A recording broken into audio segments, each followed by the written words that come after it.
So the clearance of the new plot has begun. As we dig around and work out what we want to keep that we find hidden in there. I've got a little rosemary here which I've trimmed back, and lavender, another lavender over here on the left. That's the asparagus bed which we need to give some TLC. These paths are all much more cleared out now.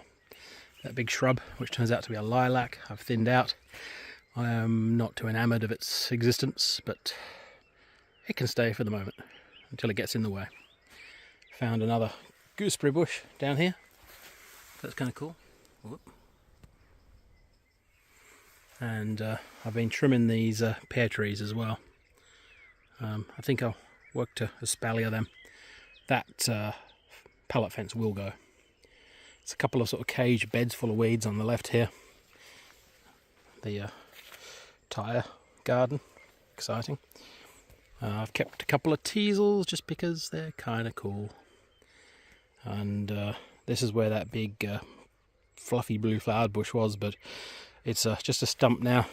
If it comes back from that, it can stay.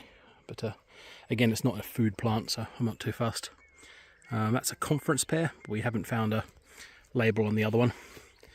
We have kept this buddleia for the moment. Again, it's not food, so not too fussed, but it's food for butterflies and other insects.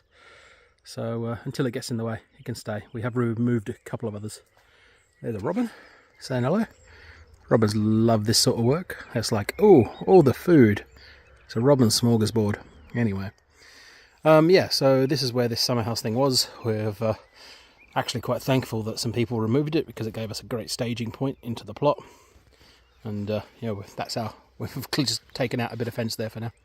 That blue cage thing we found in another plot, which we're going to for now just use to block that, to keep the larger vermin out, because our plot is generally pretty well rabbit proofed, so we don't want to let the rabbits in. Some glass panels which I think will make a good cold frame also came from another plot.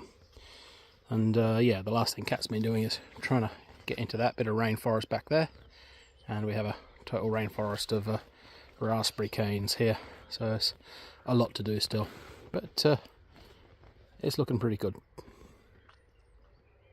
And yeah, before I go, there's our polytunnel, and the quince tree, which needs a little bit of work really, and just tripping over some wire, and yeah, the tomatoes. So basically we've got our polytunnel which goes right onto the plot there, and yeah, it'll be quite nice once we've put a simpler mesh fence in here.